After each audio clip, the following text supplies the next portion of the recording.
पहली बार मैं अपने फेस के साथ ये वीडियो बना रहा हूँ क्योंकि आगे पहले कभी मैंने ऐसी वीडियो बनाई नहीं। तो अगर कोई गलती हो तो माफ़ कर देना।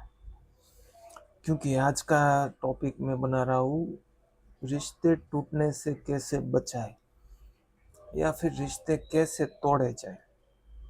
ये दोनों पॉइंट हम इसी एक वीडियो में देख सकते हैं कि एक तरफ ऐसा रिश्ता है जो टॉक्सिसिटी से भरा पड़ा है, उसको तोड़ना है तो वो भी कैसे करें। और दूसरा ये है कि अगर कोई रिश्ता हम तोड़ना नहीं चाहते हैं लेकिन वो फिर भी धीरे धीरे हमारे हाथ से छूट रहा है, तो उसको वहां से कैसे बचा के हम हमारे पास तक लेके आए। मैं तुम्हें आज एक ऐसी बात बताने वाला हूँ जो तुम्हारे रिश्ते के बारे में है। कड़वी है लेकिन सच है। ये बात तुम समझ के चलो कि जो भी रिश्ता टूटा है या टूटने की कगार पर है, वो एकदम से नहीं टूटा है। अगर तुम ये बता रहे हो कि जो लास्ट में जो झगड़ा हुआ था वही हमारे रिश्ते को तोड़ने के लिए एक रीजन बना है, नहीं, वो सिर्फ कॉज ऑफ डेथ था। मतलब कि सर्टिफिकेट पे लिखने के लिए कि ये इंसान अब मर चुका है। बाकी उससे पहले के कई ऐसी छोटी छोटी मोमेंट जो तुमने नजरअंदाज किए होंगे या फिर तुमने नोटिस तो किया होगा, लेकिन तुमने ये सोचा होगा कि ये इतना छोटा सा मोमेंट इतना बड़ा तो नहीं बन सकता। एक छोटा मोमेंट तुम्हारे रिश्ते को मारने के लिए काफी था। कैसे? सुनो। एक शायरी है कि अब जला दो मुझे, मरने का इंतजार मत करो, क्योंकि सालों पहले मैं तो मर चुका हूँ। अब वक्त आ गया है कि जिस्म को जला दो। ठीक इसी तरह से उन छोटे छोटे मोमेंट ने तुम्हारे रिश्ते को मारने के लिए पूरी एक चिता तैयार की थी। फिर लास्ट में जब एक चिंगारी, मतलब एक ऐसा झगड़ा आया जिसने तुम्हारे रिश्ते को तोड़ दिया, खत्म कर दिया। इसमें हम 4 ऐसे झूठ शामिल करते हैं जो तुम्हारे रिश्ते को तोड़ने के लिए जवाबदार थे। मतलब एक तरह से उसका रोल था, किसी ना किसी तरह से, किसी ना किसी जगह से, किसी ना किसी सिचुएशन को हैंडल करने के ऊपर उसका कहीं ना कहीं एक ऐसा पहलू था उस झूठ का जो झगड़े के ऊपर तुम्हारी लाइफ में एंटर कर गया। एक फैक्ट है, रिसर्च बेस्ड फैक्ट है, मैं कोई अपने आप में ही ये सब कुछ नहीं जोड़ रहा हूँ। गोटमैन करके एक इंस्टीट्यूट है, उन्होंने 40 साल तक, 40 साल कपल्स के ऊपर एक डेटा तैयार किया। वो डेटा था फाइट्स का, रोमांस का, आर्ग्यूमेंट का, कन्वर्जेशन का, सबका। फाइट्स में फर्क क्या थे, कन्वर्जेशन कैसी कपल्स कर रहे हैं, रोमांस किस हद तक किस तरह से कर रहे हैं, या फिर आर्गुमेंट किस लेवल तक कॉन्फ्लिक्ट में बदल जाता है, वो पूरा डेटा निकाल के उन्होंने एक रिसर्च निकाली थी। फाइट्स में फर्क और बिना रिजोल्व किए सो जाना, ये उसमें मैंने नोटिस किया कि अगर दिन में कुछ फाइट्स होती है या फिर कुछ गिले शिकवे रहते हैं, तुम अभी देख रहे हो गर्लफ्रेंड बॉयफ्रेंड के रिश्ते के अकॉर्डिंग, लेकिन पहले समझ लो कि ये और उस एक रिश्ते के बारे में ये वीडियो है जिसको तुम रिश्ता के, मतलब जिसको तुम अहमियत दे सकते हो। माँ बेटे का, बेटा और बाप का, पति पत्नी का, भाई बहन का, दोनों भाई का, दोस्ती का, कुछ भी कह लो। रिश्ते की बुनियाद किस तरह से अपनी जड़ें तोड़ के उसकी नींव से अलग होती है, ये समझना है। फिर रिश्ता चाहे कोई भी हो, हर रिश्ते के ऊपर ये अप्लाई होगा, लेकिन यहाँ पे रिसर्च सिर्फ कपल के ऊपर हुई है। तो मैं मान के चलता हूँ कि तुम अपनी रिलेशनशिप को सुधारने के लिए ही इस वीडियो को देख रहे हो, ठीक है। पहले देखो, तुम ये कहते हो कि हमारी लड़ाई तो होती नहीं है। क्या सच में होती नहीं है या फिर तुम टाल रहे हो? मतलब रिश्ते की उस मिठास को वो वहां पे थोड़ा कम कर रहा है, क्योंकि छोटे छोटे झगड़े भी किसी हद तक सही होते हैं। दूसरा ये होता है कि हम दोनों मैच्योर है, डिस्कस कर लेते हैं। लेकिन कैसे मैच्योर हो, डिस्कस कैसे करते हो? तुम इन शॉर्ट डिस्कस ये करते हो कि इस बारे में मैं सच था। डिस्कस करने का पॉइंट तो वही है, क्योंकि अगर तुम मैच्योर हो और तुम प्रॉब्लम को डिस्कस कर लेते हो तो वहां पे प्रॉब्लम का सॉल्यूशन मिल जाना चाहिए था। प्रॉब्लम इतना बड़ा बना रहा तो उसमें डिस्कस नहीं हुआ है, वहां पे आर्गुमेंट हुआ कि इस पॉइंट पे मैं सही था और तुम गलत थे। तीसरा है ये है कि आई थिंक ये कुछ ज्यादा ही बुरा है, या फिर हम लोगों के माइंडसेट में इसको कुछ ज्यादा ही रोमांटिसाइज करके ये स्टेटमेंट डाली है कि वक्त के साथ सब कुछ सही हो जाता है। ये सबसे अच्छी लगने वाली सबसे बुरी बात है। वो क्यों, मैं बताता हूँ। वक्त के साथ सिर्फ प्रॉब्लम्स नॉर्मल होते हैं, वो सॉल्यूशन नहीं देते। वो झगड़ा जो परिस्थिति में था, वो प्रॉब्लम जिस हालत में चल रहा था, अब वो तुम्हें नॉर्मल लगेगा क्योंकि तुमने उस झगड़े को बिना वक्त दिए उस पे काम किए, उस पे बातें किए, उसको ऐसे ही पड़े रहने दिया और चुप हो गए। अब वो झगड़ा, अब वो सिचुएशन सिर्फ नॉर्मल हो चुकी है, वो टल नहीं गया है, वो सॉल्व नहीं हुआ है। मैच्योरिटी की बीन बजाने से अच्छा है कि जब वक्त चाहिए होता है तब वक्त दिया जाए। उस झगड़े को ऐसे ही मत पड़े रहने दो, क्योंकि ज्यादा दिन, ज्यादा वक्त जो चीजें पड़ी रहती है वो कुछ ज्यादा ही सड़ती है। रिश्ता कब टूट जाता है? जब ट्रस्ट खत्म होने लगता है। ट्रस्ट कैसे टूटता है? जब दो लोग एफर्ट तो करते हैं, लेकिन जब वो सामने होता है तब कोई एक इंसान एफर्ट मार रहा होता है और दूसरा अपने हिसाब से अपनी जिंदगी जी रहा होता है। क्यों? क्योंकि वो किसी और जगह भी इन्वेस्ट कर चुका है।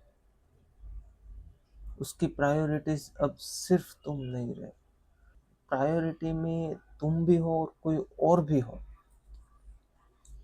तब प्रायोरिटी बढ़ जाती है। तुम्हारे आते ही फोन का लॉक लग जाना, तुम्हारे सामने फोन ना उठाना,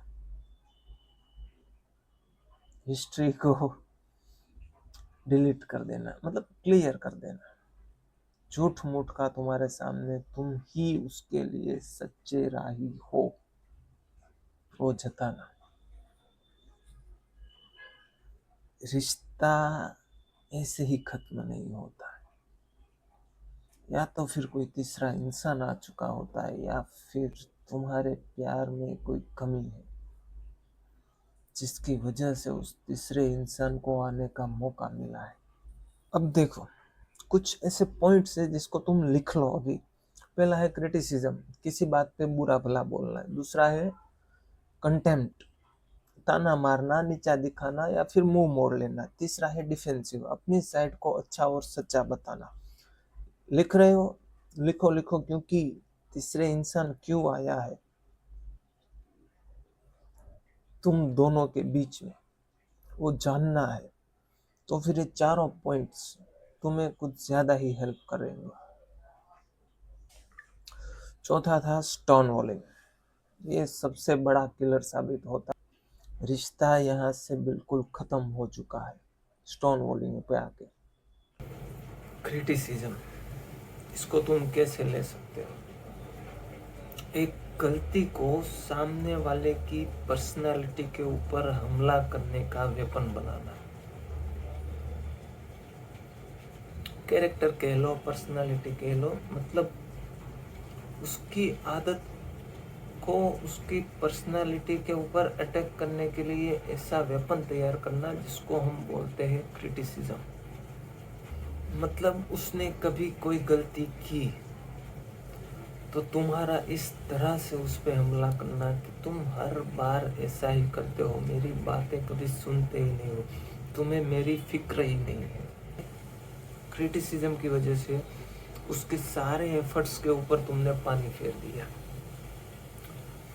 मतलब अब तक उसने जो भी किया था उसके रिश्ते को बचाने के लिए, या फिर कुछ भी कह लो, छोटी छोटी गिफ्ट, छोटे छोटे नोटिसेबल पॉइंट्स उसने नोटिस किए थे, उन सब के ऊपर तुमने पानी फेर दिया। उसकी अब तक की सारी मेहनत इस एक स्टेटमेंट ने तुमने उसकी मेहनत की धज्जियां उड़ा दी। दूसरा देखो, कंटेम्प्ट। तुम्हें लगता है ताना मारना एक छोटी सी बात है। इन शॉर्ट, तुम ताना मारना इस तरह से लेते हो कि तुम सच बोलते हो, लेकिन एक बात सुनो, सच किस तरह से बोला जाए एक रिश्ते में, वो समझना बहुत जरूरी है, क्योंकि एक रिश्ता बहुत नाजुक होता है।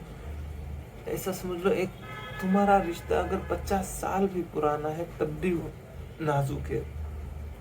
चाहे तुम्हें उस इंसान को तुम्हारे सारे प्रोज एंड कॉन्स पता है कि किस पॉइंट पे किस तरह बिहेव करता है, किस तरह से हैंडल करता है सिचुएशन को, लेकिन उस सिचुएशन को हैंडल करने का तरीका भी अगर जरा सा भी छूटा तो वो रिश्ता वहां से टूटने की तैयारी करने लगता है। यहाँ पे अगर तुमने ताना मारना शुरू किया, अगर तुम्हें लगता है कि तुम सच का साथ देते हो, इसलिए तुम्हारा कंटेम्प्ट एक तरह से उसको ताना लगेगा।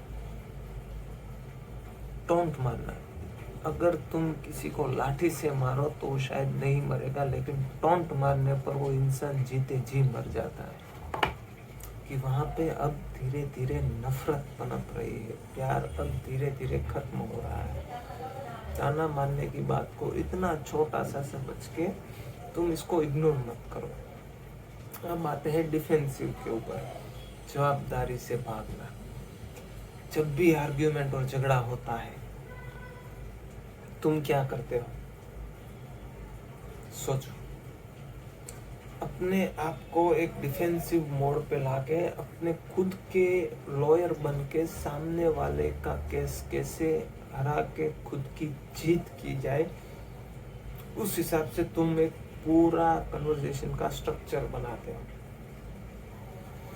इन शॉर्ट, अगर बात क्लोथिंग के ऊपर हुई है झगड़ा, या फिर कुछ ऐसी बात है तुम्हारी गलती नहीं भी है तब भी तुम डिफेंसिव ही रहोगे, अगर तुम्हारी गलती है भी तब भी तुम डिफेंसिव रहोगे। यहाँ पे समझने की बात यह है कि वो जो कन्वर्सेशन चल रहा है डिफेंसिव वाला, वहां पे तुम्हें डिफेंसिव एक तरह से देखो कि अगर तुमने ये नहीं किया होता तो मैं ये नहीं करता। इन शॉर्ट, सामने वाले के ऊपर ब्लेम गया क्योंकि उसने कुछ ऐसा किया जिसकी वजह से तुम ट्रिगर हुए, और तुमने कुछ ऐसा बोल दिया जिससे सामने वाला हर्ट हुआ है। ये एक तरह से तुमने एक वॉल क्रिएट कर दी कि इसके बियॉन्ड तुम सही ही हो, तुम यहाँ पे गलत साबित हो ही नहीं सकते। तुम्हारी वजह से मैं गलत हूँ, लेकिन उसकी वजह तुम हो। समझ आया डिफेंसिव किस तरह से काम करता है? एक कन्वर्सेशन को, एक आर्ग्यूमेंट को इस तरह से वेल स्ट्रक्चर बनाता है कि तुम्हारे गलत होने पर भी उसका ब्लेम सामने वाले के ऊपर जाए। ये हो गया डिफेंसिव। अब आते हैं स्टोन वॉलिंग के ऊपर, जो इसके बाद अगर ये साइकिल रिपीट इसी तरह से चलती रही तो रिश्ता ज्यादा से ज्यादा 1 साल फिर खत्म मान लो। ठीक है। स्टोन वॉलिंग किस तरह से काम करते हैं? ये इस लिस्ट का सबसे सीरियल किलर है, जो साइलेंट किलर भी कह सकते हो, जो चुपचाप तुम्हारे रिश्ते को खत्म करके आराम से कट लेता है और पता भी नहीं चलता। ऊपर ऊपर से लगता है कि सब कुछ शांत है, एकदम झील की तरह। स्टोन वॉलिंग के सबसे खतरनाक हथियार कौन कौन से? पहला है ठीक है, दूसरा है कुछ नहीं, तीसरा है छोड़ो, फिर आता है उठ के चले जाना, आई एम बिजी। ये तुम्हें तुम्हारे रिश्ते में कहीं ना कहीं ये बात सुनी होगी, या फिर ऐसे शब्द तुमने सुने होंगे जो एक कन्वर्जेशन को ख़त्म करने में काम आते हैं। मतलब एक कन्वर्जेशन को साइलेंट करने में काम आते हैं, जिसके आगे तुम कन्वर्जेशन नहीं कर सकते। अगर सामने वाला बीड फॉर कनेक्शन की डिमांड कर रहा है और तुम ये सब कब इस्तेमाल करते हो ये तुम जानते हो, या तो फिर तुम्हारी लाइफ में कोई और आ रहा है, या फिर सामने वाले की लाइफ में कोई और आ चुका है और तुम्हें वो पता लग चुका है, तब हर कन्वर्सेशन में तुम एक तरह से अपना बिलीफ मान के चलते हो कि मेरी इम्पोर्टेंस उसकी लाइफ में अब इतनी नहीं रही है, तो फिर उसको मेरे साथ बात करने की ज़रूरत क्या है। वहाँ पे तुम उसकी बातों को इग्नोर करना चालू करते हो, उसकी बातों को। अगर वो कुछ तुमसे बात कर रहा है तो ठीक है, चलो जाने दो, खैर छोड़ो, बाद में बात करते हैं, अभी मैं बिजी हूँ, इस तरह से उसकी बातों को टाल देते। क्यों? क्योंकि अब तुम जानते हो कि उसकी प्रायोरिटीज में कोई और भी शामिल हो चुका है। तुम इसको श्योर नहीं करना चाहते उससे बात करके, या फिर इसकी कंफर्मेशन लेके, क्योंकि अब रिश्ता तो खत्म होने की प्रोसेस पे चल रहा है। हालांकि तुम्हारा प्यार कम नहीं हुआ है, उस इंसान से तुम अब भी प्यार करते हो, उसकी केयर करोगे, उसका ख्याल रखोगे, उसने खाया नहीं खाया वो ध्यान रखोगे, लेकिन अब जो तुम दोनों के बीच में जो रिश्ता था, वो रिश्ता अब बचा नहीं है तुम्हारी साइड से। वो तो सामने से ऐसा जताएगी कि नहीं तुम ही सब कुछ हो, लेकिन अब वहां पे कुछ ऐसा बचा नहीं है तुम्हारी साइड से कि वो रिश्ता अब आगे निभा सकते हैं। क्योंकि तुम इतने सेंसिटिव हो या फिर नहीं हो वो बात अलग है, मैं ये मान के चलता हूँ कि तुम सेंसिटिव हो, और तुम्हारे दिमाग में उसकी लाइफ में कोई और आना, उसको किसी और के साथ इस तरह से बातें करना कि तुम्हें पता ना चले, उसकी क्लियर हिस्ट्री करना, जो बात तुम्हें पहले से पता है।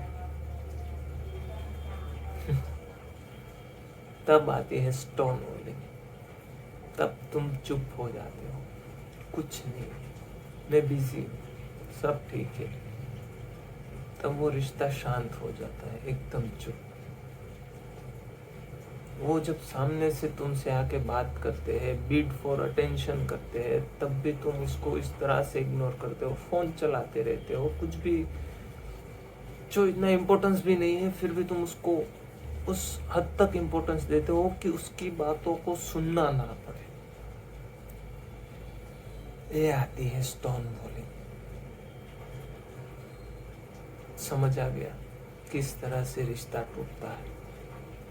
एक तरह एक झटके से नहीं टूटता है, उसके पीछे बहुत सारे ऐसे छोटे छोटे मोमेंट होते हैं जिसको तुम नोटिस तो करते हो, तुम्हें पता सब कुछ होता है, लेकिन वो जताते नहीं हो। अगर वो तुम उसको इस तरह से लेते हो कि उसकी मर्जी है, मैं उसको फ्रीडम देना चाहता हूँ, उसको इतनी स्वतंत्रता देना चाहता हूँ, लेकिन तुम्हारी फ्रीडम देना तुम्हारे रिश्ते को खत्म कर चुका है। अब तुमको लगेगा ये सब एक दूसरे से अलग थलग है। मतलब कभी स्टोन वॉलिंग होता है, कभी कंटेम्प्ट होता है, कभी क्रिटिसिज्म होता है, कभी बीट फॉर अटेंशन होता है, या फिर डिफेंसिव होना, ये सब अलग अलग है। नहीं, क्रिटिसिज्म कंटेम्प्ट को ट्रिगर करता है, कंटेम्प्ट डिफेंसिव को ट्रिगर करता है, और डिफेंसिव स्टोन वॉलिंग को ट्रिगर करता है। और जितनी बार ये साइकिल चलेगी उतनी बार तुम्हारा रिश्ता मरेगा।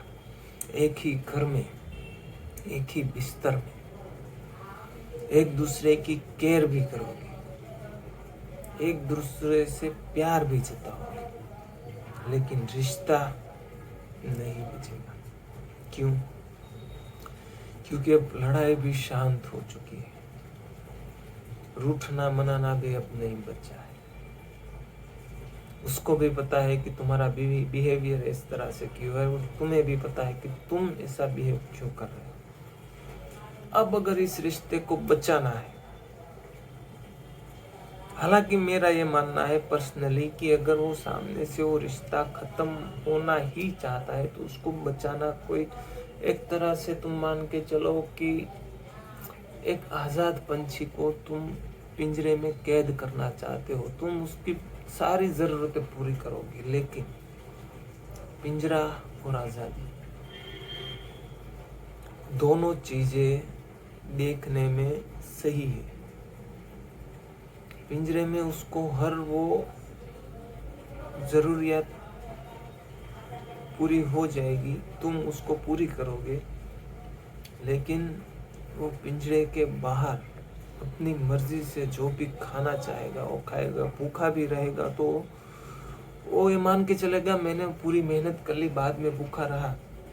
पिंजरे में रहकर वो भूखा रहेगा तो तुम्हें ब्लेम करेगा, या फिर उसकी मर्जी का उसको खाना नहीं मिलेगा तब भी वो तुम्हें ब्लेम करेगा। तो मेरी सलाह ये है कि उस रिश्ते को छोड़ दो, मत आगे बढ़ने की जरूरत नहीं। जब तक वो रिश्ता तुम्हारे सामने है, तुम्हारा साथ रहता है, तब तक उसकी केयर करो। उसको फोर्स मत करो कि तुम्हें मेरे साथ ही रहना है। सिर्फ जब तक वो तुम्हारे साथ है, तुम्हारा साथ निभा रहा है, तब तक उसका ख्याल रखो, फिर उसको आजाद छोड़ दो, उसको उसकी लाइफ जीने दो, मेरा ये मानना है। लेकिन अगर बचाना है तो किस तरह से बचाया जाए। हमने जो भी ये सब पॉइंट्स कहे, क्रिटिसिज्म, कंटेम्प्ट, डिफेंसिव और स्टोन वॉलिंग, इसी को हम डिकोड करके सॉल्यूशन निकालेंगे। पहला है क्रिटिसिज्म में तुम्हें कुछ नहीं करना है, सिर्फ एक फॉर्मूला ऐड करना है। अगर तुम उसकी आदत को एक अच्छा नहीं मानते या फिर तुम्हें अच्छी नहीं लगती है तो फॉर्मूला ऐड कर दो कि तुमने ये जो किया ये तुम्हारे हिसाब से सही तो होगा, लेकिन यहाँ पे मुझे इतना अच्छा नहीं लगा, तो क्या तुम इससे थोड़ा सा बदल सकते हो मेरे लिए। अब पहले जो तुमने अटैक किया था उसकी पर्सनालिटी के ऊपर कि तुम तो ऐसे ही हो, तुम कभी ध्यान देती ही नहीं, अब उसकी जगह तुमने एक स्पेसिफिक टॉपिक के ऊपर उसके साथ बात कर ली। दिखने में ये सारे सॉल्यूशन इतने छोटे छोटे हैं कि तुम्हें इसकी इम्पैक्ट के ऊपर इतना विश्वास नहीं होगा कि ये भी रिश्ते को बचा सकते हैं, लेकिन ट्रस्ट में ये बहुत काम करेगी। एक बार ट्राई करके देखो। क्रिटिसिज्म में एक फॉर्मूला, एक स्पेसिफिक टॉपिक को समझाने के लिए एक स्ट्रक्चर तैयार करके उसको उसके सामने रखो, ना कि उसकी पूरी पर्सनालिटी को उसके अकॉर्डिंग सेट करना है। हमला नहीं करना है, सिर्फ स्पेसिफिक टॉपिक के ऊपर बात करनी है, ठीक है। दूसरा है कंटेम्प्ट।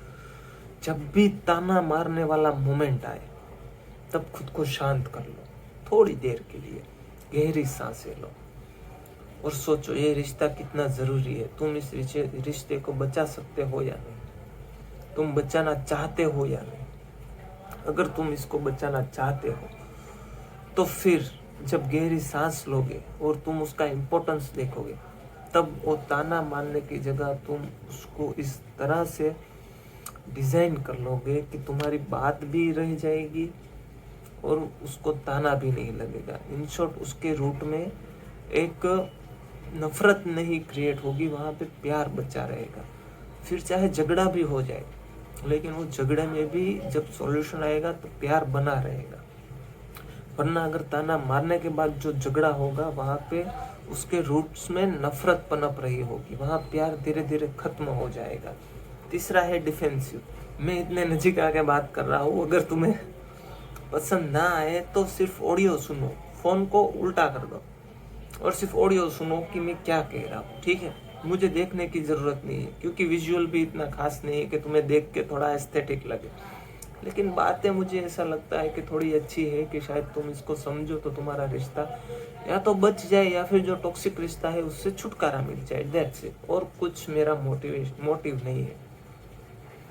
और रिश्ते बचाने के लिए तुम्हें मोटिवेशन की जरूरत नहीं है, वो तुम्हारी फीलिंग्स कह देगी कि तुम्हें रिश्ता बचाना चाहिए या नहीं चाहिए, फ्रीडम देनी चाहिए या फिर उसको पिंजरे में कैद कर लेना चाहिए। छोड़ो, बात करते हैं स्टोन वॉलिंग की, वरना कुछ ज्यादा ही बड़ी लंबी वीडियो हो जाएगी। जब भी स्टोन वॉलिंग वाली मोमेंट आए, यानी कि बीट फॉर कनेक्शन, मतलब सामने वाला तुम्हारा टाइम को एक अटेंशन के तौर पर मांग रहा है, तब फोन को साइड में रखो, वो जो कह रहा है उसकी बातें सुनो। सिर्फ 2 सेकंड या फिर 5 सेकंड या फिर 10 सेकंड एक बार तुमने उसकी तरफ मुंह करके अटेंशन दे दिया, या फिर हाँ ओ अच्छा बोल दिया, सामने वाले को लगेगा कि अभी इस रिश्ते में कुछ ना कुछ बचा जरूर है। सिर्फ ऐसे फ्लिप करने से रिश्ता जो टूटने वाला था वो धीरे धीरे धीरे धीरे बचने की प्रोसेस पे आ चुका है। उसकी बातों पे मुंह मोड़ के नहीं जाना है। शाम को जब दोनों साथ बैठे हो तो फोन का इस्तेमाल अगर जरूरी भी है तो तुम कर लो, लेकिन जब वो बात करती है तो फिर उसके सामने ध्यान दो, उसको थोड़ा अटेंशन दो। हाँ ठीक है, हाँ ओ अच्छा, कन्वर्सेशन को हेल्दी बना दो। सामने वाले को लगेगा कि नहीं, इस रिश्ते में अभी भी कुछ है, मैं जैसा भी सोच रहा था या फिर सोच रही थी वैसा नहीं है। मुंह मोड़ के चले जाना, उसकी बातों का जवाब नहीं देना, ठीक है बाद में बात करते हैं, बिजी हूँ, काम कर रहा हूँ, इन सब को छोड़ दो।